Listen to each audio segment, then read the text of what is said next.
Toi aussi tu t'es demandé ce matin, mais comment on fait une pincha? Mets un legging ou un short et on voit ça ensemble tout de suite. Bienvenue sur le tapis. Je m'appelle Vanessa Dujardin, je suis professeure de yoga et aujourd'hui ensemble, on va apprendre à faire la Pincha Mayurasana. Bonne pratique! Partons d'une réalité. Quand on ne comprend pas ce qui se passe, difficile de le faire. Donc aujourd'hui, on va juste essayer de comprendre ce qu'il faut mettre en place pour pouvoir réussir à faire Pincha Mayurasana. Je te propose donc de prendre un tapis, des briques et une sangle. Ce que tu vas devoir faire avant de faire la Pincha Mayurasana, c'est ouvrir ta cage thoracique, ouvrir la ceinture scapulaire, ouvrir les épaules. Pour ça, je te propose 2 exercices. Puppy pose, la posture du chiot, elle est super. Tu poses tes coudes sur une brique, les mains en namasté, tu recules les fessiers et tu essaies d'amener la poitrine ou le front sur le sol. Voici ce que ça donne de profil, c'est ce qu'on appelle la posture du chiot, puppy pose. Tu peux amener la poitrine jusqu'au sol, étire bien les bras, le dos est long, mais on peut rester aussi loin du sol et ouvrir juste les épaules. Ensuite, pour le deuxième exo, la sangle.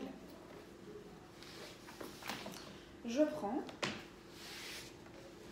je vais m'asseoir en Virasana. Et ici, je vais juste passer la sangle vers l'arrière. Donc j'ajuste et je ramène la sangle vers l'avant. Vers l'arrière, vers l'avant. Donc là, tu te sens bien. Oui, je me sens bien, mais enfin, ça tire quand même dans les épaules. Mon conseil, fais cet exercice autant de fois qu'il le faut et très régulièrement pour vraiment ouvrir les épaules.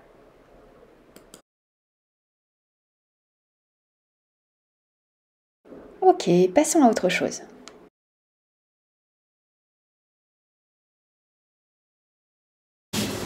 Autre exo pour pouvoir réussir à faire la Pincha Mayurasana. Il va falloir renforcer tes épaules, forcément, puisque c'est ce qui va venir stabiliser la posture. Pour ça, je te propose plusieurs exos. On commence par le premier avec une brique. Tu prends la brique, tu la places ici au sol. Et on vient placer les avant-bras de chaque côté de la brique de manière à serrer la brique entre les avant-bras, les mains à plat au sol. On va venir ici comme dans un chien tête en bas. Et on va juste presser dans les mains pour remonter la brique. Je presse et je décolle la brique du sol. Je viens la reposer et je fais ça plusieurs fois. Et on en fait plein. C'est très bien pour les épaules et les triceps. Et maintenant, il n'y a pas trop de secret non plus, même si le secret est souvent bien gardé. Pour faire Pincha Mayurasana, il faut faire des dauphins. Beaucoup de dauphins, énormément de dauphins, plein de dauphins. Donc pour le dauphin, je place mes avant-bras au sol. Les mains largeur d'épaule. C'est quoi une largeur d'épaule? Soyons honnêtes, la largeur d'épaule, j'attrape mes coudes et j'ouvre. J'attrape mes coudes, j'ouvre. D'accord? Je suis pas là. Là, je suis plus large que les épaules. Je suis pas là. Parce que là, je suis vraiment beaucoup plus étroit que mes épaules. Donc, largeur d'épaule. Et j'ouvre. Ok? Donc, je me place largeur d'épaule. Je viens presser ici sur mes pieds et je monte. Et on reste.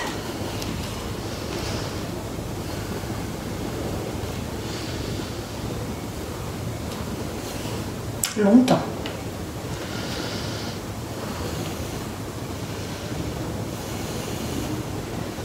Très longtemps. Un excellent exercice pour renforcer la sangle abdominale puisque ce qui va te permettre de tenir en haut, c'est ton ventre. Donc, je te montre.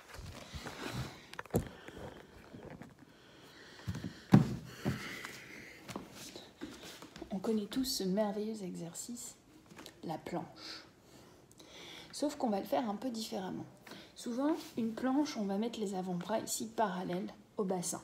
Ici, ce qu'on va faire, c'est qu'on va juste ouvrir un bras, 90 degrés, hop, et je vais me positionner en planche latérale. J'ouvre le bras droit vers le ciel et je repousse mon bassin vers le ciel. Et je reste. Ça déstabilise un peu parce que on n'est pas comme ça, on est comme ça. Et on change.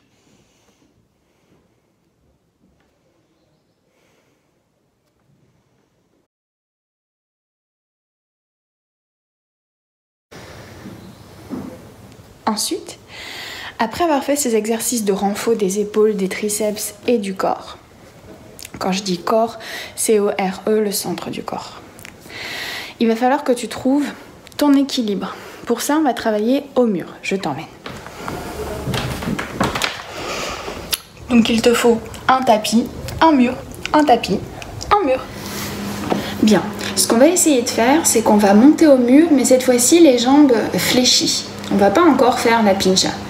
On presse sur les avant-bras, on monte au mur jambes fléchies et on essaie de se décoller du mur et de sentir le poids de son bassin au-dessus des épaules.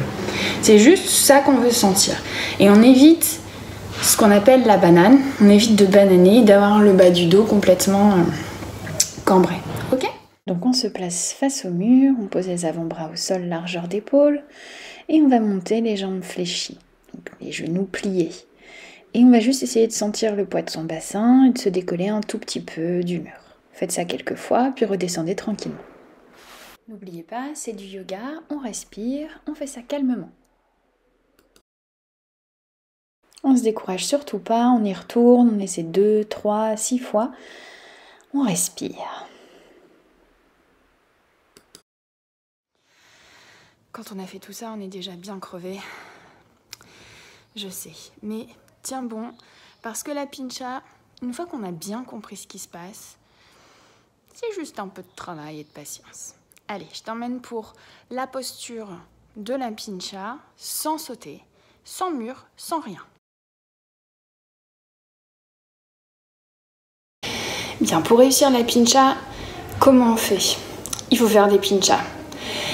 Je sais, c'est un peu bizarre, mais c'est vrai. Donc, on va partir de la posture du dauphin et on va monter la jambe droite pour commencer vers le ciel. On va essayer de garder la cuisse gauche très proche du buste. Je te montre. Et à aucun moment je kick, à aucun moment je cherche à décoller. Je cherche juste à m'étirer vers le ciel. Donc, on va venir se placer dans la posture du dauphin et on va étirer la jambe droite très très haut vers le ciel. Je pointe le pied le plus haut possible. Et on fera la même chose à gauche. On n'oublie jamais, on travaille les deux côtés.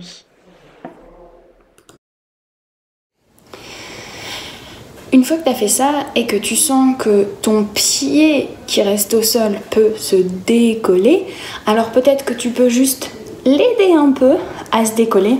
Un tout petit kick, vraiment très petit. Et tu pousses très fort dans tes avant-bras. Voilà ce que ça donne, normalement. On pointe le pied très haut vers le ciel et... Tadam! Alors, ça fait plaisir d'être en Pincha Mayurasana, hein? Je suis crevée. Voilà quelques petites astuces pour faire la Pincha Mayurasana. Un truc très important. Fais bien attention à toi, évite de te précipiter, évite de tomber, parce que tomber, ça décourage. Donc, une fois que tu sais comment ça fonctionne, essaie de faire tous les petits trucs très régulièrement pour travailler cette posture. Vas-y à ton rythme, fais-toi confiance et tu verras que la Pincha, c'est pas si dramatique. Merci d'avoir pris le temps de regarder cette vidéo. À très bientôt sur le tapis pour décortiquer de nouvelles postures. N'hésitez pas à vous abonner. Très bonne journée. Namasté.